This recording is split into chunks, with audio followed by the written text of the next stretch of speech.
sigasig na nakiisa ang Police Regional Office Bangsamoro Autonomous Region sa isinagawang Regional Rescue Olympics bilang tampok na aktibidad sa pagdiriwang ng National Disaster Resilience Month sa Maguindanao del Norte. Nakatutok dyan si Patrolwoman Judy Ann Alibo. Bilang bahagi ng commemorative at capacity building activity at pagunita sa National Disaster Resilience Month 2025, nakilahok ang PNP ProBar sa isang Rescue Olympics 2025 na isinagawa sa Camp GH Sionco, Awang Datu Udin Sinsuat, Maguindanao del Norte. Nito lamang ika-26 ng Hulyo taong kasalukuyan.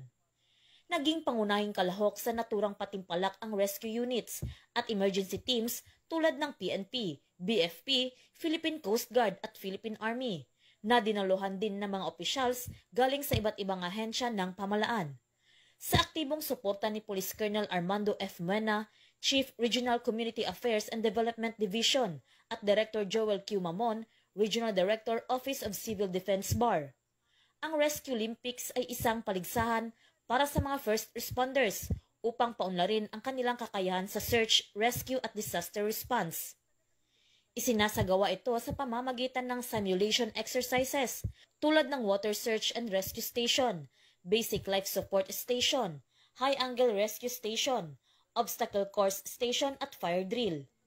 Tumanggap naman ng token of appreciation ang bawat kalahok upang gantimpala sa kanilang pagpapamalas ng galing, lakas at liksi upang malagpasan ang bawat nakahandang simulation exercises.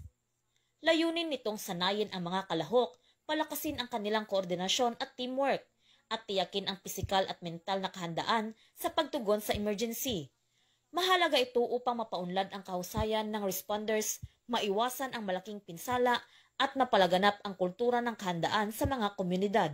Mula rito sa reyon ng Bangsamoro, ako ang inyong PNN correspondent, Patrolwoman Judy Ann Alibo, alagad ng batas, tagataguyod ng Balitang Pulis.